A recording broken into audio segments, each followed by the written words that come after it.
Padre, en el nombre de Jesús, nosotros venimos delante de tu presencia, Señor, clamando, Padre Celestial, para que en esta día seas tú dándonos oídos para oír, corazón para entender y una voluntad para poner por obra cada palabra que tú traes, Señor. Danos el conocimiento, danos el entendimiento, danos la inteligencia espiritual, revélanos los misterios de tu palabra, danos corazón entendido, danos corazón enseñable.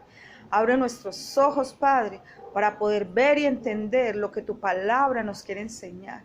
Y que sobre todo tengamos ese corazón moldeable, ese corazón enseñable.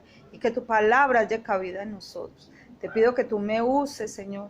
Que yo hable y predique lo que tú quieres, que las palabras que tú quieres que salgan de mi boca. Que pongas guarda sobre mi boca ninguna palabra que no sea conforme a tu voluntad. Te lo pido en el nombre poderoso de Jesús. Amén y amén. Hoy yo les voy a hablar sobre la cruz, el sacrificio que sustenta tu esperanza. Dice la palabra en Juan 3, capítulo 14, dice, y como Moisés levantó la serpiente en el desierto, así es necesario que el Hijo del Hombre sea levantado. Versículo 15 dice, para que todo aquel que en él crea no se pierda, mas tenga vida eterna. El Señor instruyó a Moisés para que levantara una serpiente para que cuando el pueblo de Israel pecara y fuera mordido, o sea, las mordeduras de la serpiente era causa del pecado, que era consecuencia del pecado, y que cuando ellos fueran mordidos a causa del pecado, ellos miraran esa serpiente y fueran sanados. Así también el Hijo del Hombre fue levantado, fue crucificado en una cruz para que todo aquel que mire esa cruz, mire el sacrificio que Jesucristo hizo por ellos en la cruz, pueda ser salvo, pueda ser sanado, pueda ser fortalecido. Número 1, dice, el sacrificio de Cristo asegura la esperanza de un cambio completo de mi carácter. En Gálatas 2:20 dice, con Cristo estoy juntamente crucificado, y ya no vivo yo, mas Cristo vive en mí. Y lo que ahora vivo en la carne, lo vivo por la fe en el Hijo de Dios. Entonces, cuando yo aprendo a crucificar mis pasiones, cuando yo aprendo a crucificar mis deseos, cuando yo aprendo a crucificar mis anhelos, cuando yo entiendo que debo de rendir mi vida por completo, mi espíritu, mi alma, mis deseos, todo lo que yo hago lo aprendo a rendir al Señor. Ahí es donde mi vida empieza a ser crucificada para poder aprender a vivir a la manera que el Señor necesita que yo aprenda a vivir. Y ya no viva de acuerdo a los deseos de mi carne, a los deseos de mis ojos, a la vanagloria de este mundo, sino que yo aprenda a depender y a crucificar todos esos deseos. Lo que antes me controlaba, ya no me controla. La ira, el enojo, los sentimientos, las pasiones sexuales, nada de eso me controla, porque yo he aprendido a rendir mi vida y mis pasiones y mis deseos. Mis ambiciones las he aprendido a rendir para que sea Jesucristo en mí formado y pueda yo vencer. Nadie se puede cambiar y mejorar. Nos podemos mejorar a nosotros mismos, pero nadie tiene la potestad para cambiar su manera de pensar o para cambiar sus actitudes. Puedes que tú te eduques, puedes que tú te mejores, con cierta educación y con cierto conocimiento, pero hasta que la obra no le permita la obra al maravilloso Espíritu de Dios de transformar tu vida, no vas a ver un cambio real. Por un tiempo, aparentemente, viste las cosas mejores. Por un tiempo, dejaste de ser iracundo, enojoso, dejaste de criticar, dejaste de mentir, dejaste de pecar. Por un tiempo. Pero como tu vida no la estabas rindiendo completamente al señorío del Espíritu de Dios, a que la obra que Jesucristo hizo en la cruz viniera e hiciera esa obra en ti, esa obra redentora, esa obra liberadora, y lo estabas haciendo en tu propia fuerza, llega un momento en que vuelves y haces los pecados y aún mayores de lo que lo hacías.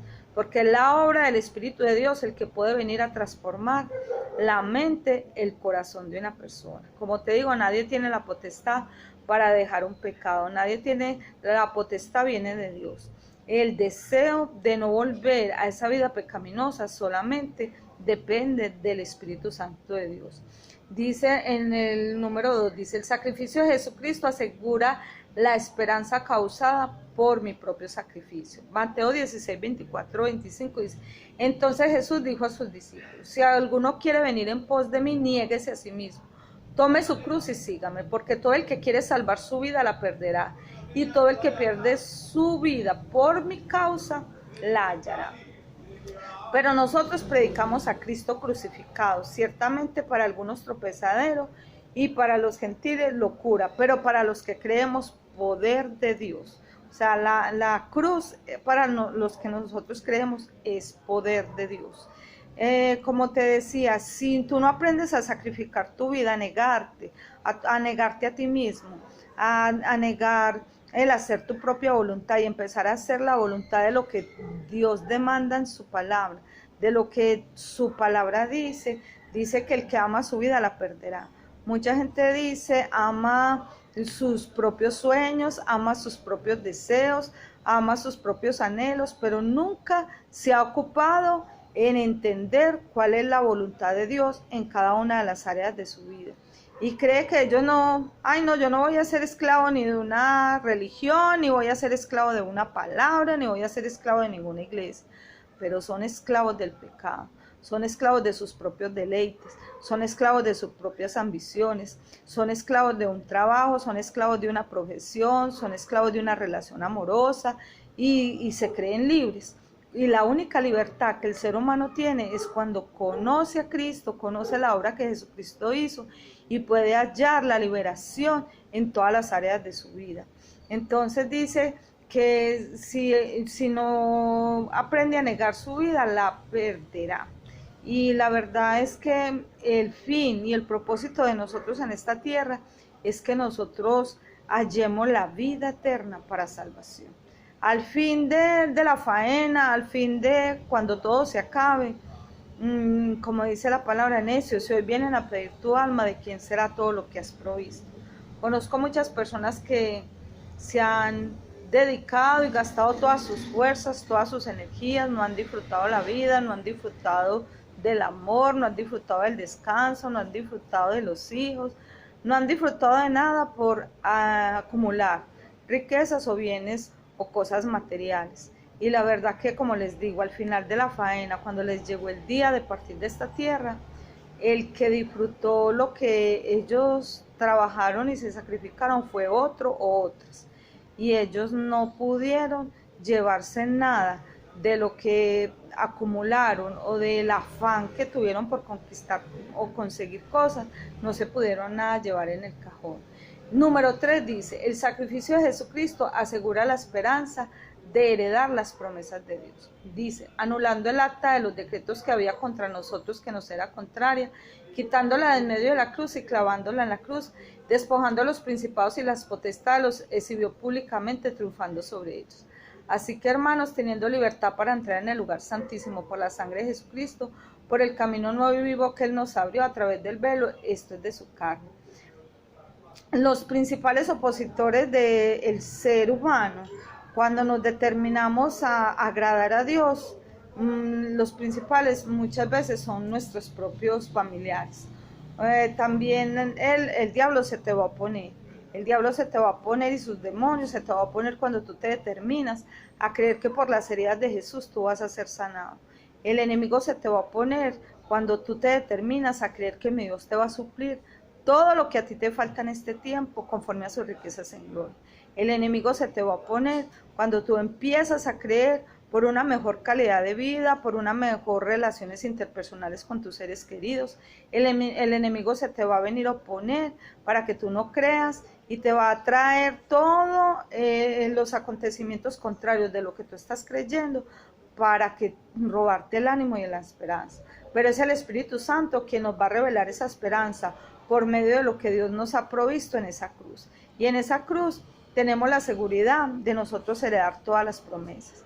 Porque todo lo que Jesucristo ganó en la cruz del Calvario, dice que Cristo nos redimió de la maldición del pecado, de la maldición de la muerte, de la maldición de la enfermedad, de la maldición de la pobreza, de la maldición de lo que el enemigo quiere traer en este tiempo para tu vida. En Él hay salvación, hay liberación, hay bendición, hay protección, porque Jesucristo en la cruz del Calvario recuperó todo lo que el ser humano había perdido, recuperó la creatividad, recuperó las fuerzas y la inteligencia.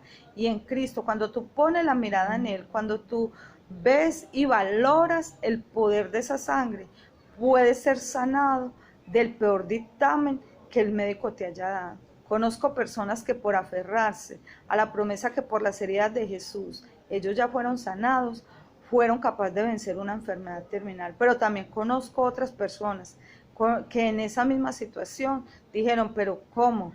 Razonaron. Creyeron más el dictamen del médico que la palabra que estaba escrita en la palabra, que está escrita en la Biblia, que dice que no solo de pan vivirá el hombre, sino de toda palabra. Y dice que la palabra es poder de Dios para los que creemos. Así que, como te digo, conozco personas que se han aferrado a creer que su economía les va a cambiar, a creer que va a haber un milagro financiero y que van a ser libres de las deudas. Conozco personas que han creído que sus hogares van a ser restaurados, que sus matrimonios van a ser transformados, que sus hijos van a sufrir un cambio y lo han experimentado. Pero conozco otros que esta palabra la han razonado, que esta palabra la han puesto en duda y que no han alcanzado nada de lo que, de lo que las promesas dicen. Así que yo te invito a que tú coloques tu esperanza en el sacrificio que Jesucristo hizo por ti en la cruz del Calvario. Así que, Padre, en el nombre poderoso de Jesús, te doy gracias por esta palabra. Declaro que esta palabra no volverá vacía, sino que hará todo lo que tú quieres y será prosperada para lo que lo enviaste. En el nombre de Jesús, amén y amén.